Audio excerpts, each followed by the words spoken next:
Back-to-back FNCS wins, the most points ever in FNCS Grand Finals, but the one question on everybody's mind is, can they do it on land? Subscribe to the channel if you guys are new. We're trying to hit 100K by the end of the year. Use code KDOG on the Fortnite item shop for support me even more. Follow me on my Twitter, @KDOG, to keep up to date with everything to do with Fortnite competitive. Without further ado though, let's get straight into today's video. I think the best place to start here is definitely to talk about their drop spot at LAN. Obviously, Peterbot has been known as like the most just like uncontested player at the best POIs in the game this whole chapter. From getting Grim Gate on con to getting Redline Rig on con. It might come as a surprise to you guys, but he is currently quad contested again at the Raft. He's going to be contested by Trashy and Threats, Swizzy, and whoever his new duo is. Swizzy has already said himself that he is not leaving the Raft. An OCE team in Kazi and Aspect. Then obviously Peterbot and Pollo are still there as well. The Raft actually has like 70 plus chests or something like that. It's one of the biggest and like best POIs that Fortnite has really ever had loot wise. All right, this part is being recorded a little bit after, but I think we have like the full official drop map for the Raft now. And it looks like Swizzy is going to be contesting the OCE team on the opposite side, and then Trashy and Threats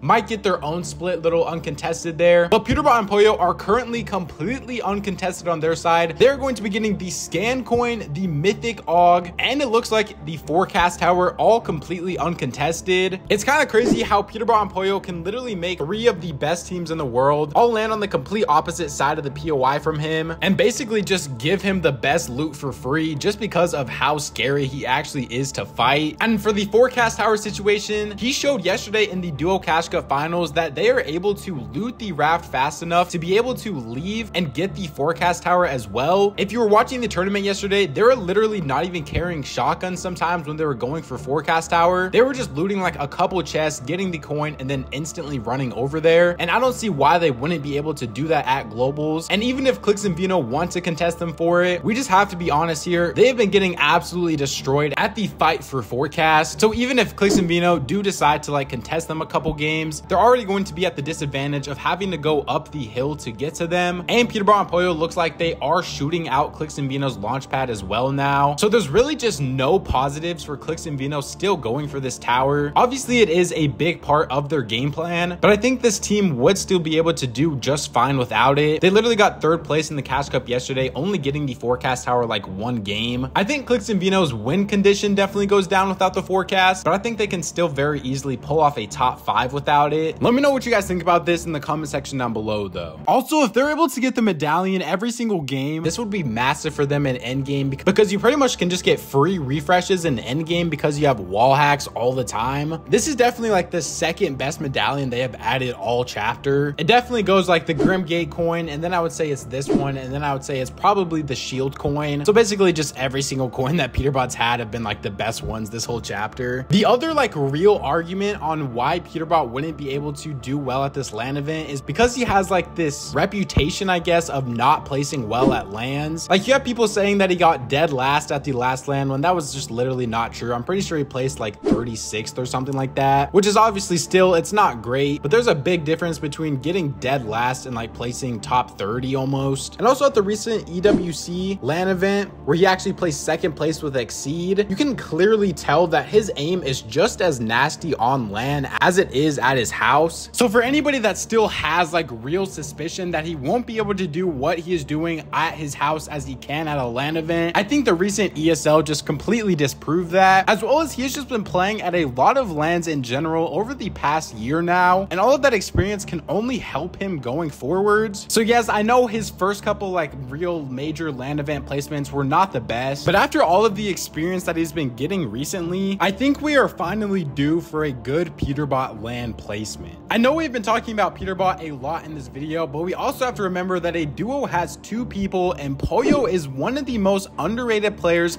in all of the game. I think he is no doubt maybe a top 3 player in all of NA right now. And we also have to talk about the fact that his playstyle just perfectly matches what Peterbot wants to do, and it allows Peterbot to be the best version of himself. I saw Fortnite Comp Report talk about this the other day, but he said that Clix and Vino are kind of like trying to implement what Peterbot and Pollo are doing, but you have Vino being like the Peterbot role, and then Clix is kind of like the Pollo role, where he is more of like the role player for a duo, and then you let like the star player like Peterbot or Vino really shine and show what they can do the most, and then the other person person there is just mainly there to obviously like perform to their best ability as well, but also make plays around the main player in the duo. And I think Pollo is a perfect example of someone who has mastered that skill to perfection. Peterbot and Pollo have also been grinding literally every single scrim session they can. They've been playing all of the reload cups. They've been playing the skin cups. Anything that they are able to play, they are playing it. Even after Peterbot got banned from scrims for like 2 days, I'm pretty sure he went on like an alt account or something and still ended up playing in the scrims. But even after them winning back-to-back FNCSs, they're still as motivated as ever, and they are showing no reason why to believe that they are not going to be grinding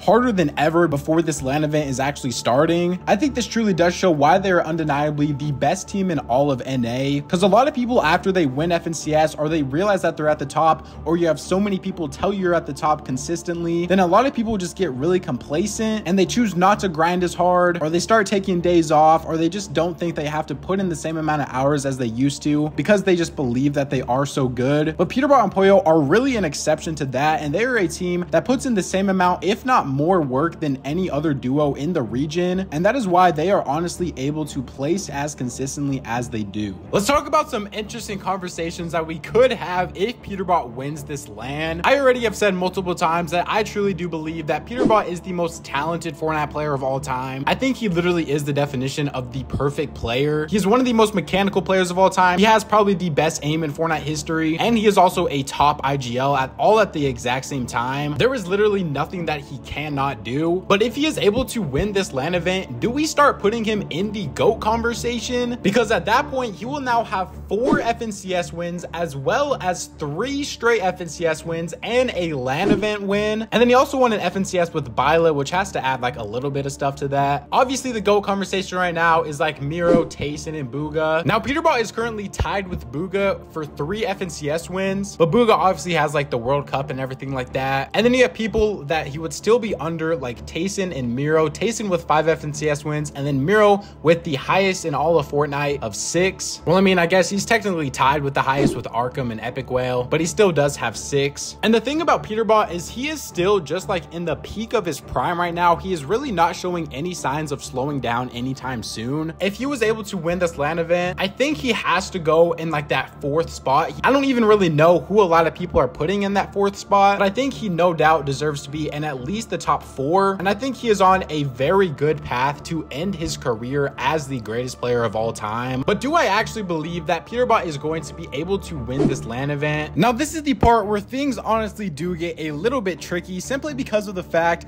that with a quad contestant, you really never know what is actually going to happen. Like, I've already had a bunch of people tell me there's no way that these 3 other teams don't realize how big of a grief fest it is for them to go after each other, and they don't just like eventually turn on Peterbot eventually and start fighting him. And the only thing I really have to counter that is everybody was saying the same thing about Grimgate. They said there's no way he doesn't get surprise conned at least 1 game, but he was able to get Grimgate completely uncontested 12 out of 12 games in a grand finals. So all I'm saying is if that was able to happen, then I'm saying that anything is possible. I think if one of the teams leave, like if the OCE team, now that he realizes that Swizzy is going to be just contesting him every single time, if he ends up leaving and it's only triple contested, I think Peterbot by far has the best chance of any team here to be able to win. But even just from like an in general perspective, I think you can't really put Peterbot any lower than a top 3 on your current projections. Like I said earlier, it's always going to be super hard to correctly predict someone that is quad contested. But if there was such thing as like perfect situation for being quad contested, I think that is what Peterbot and Pollo are in. So do I think Peterbot has a chance to be able to win this LAN? Yes. Do I think he is actually going to win the LAN though? You're going to have to wait for my official FNCS predictions video to come out to find that part out. Let me know what you guys think about this in the comment section down below. I should have my official globals prediction video coming out sometime within the next week.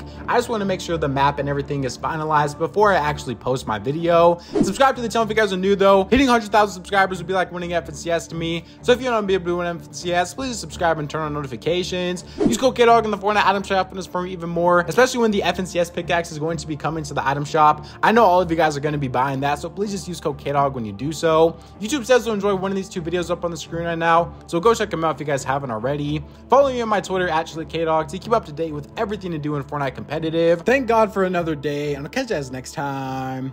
Peace out.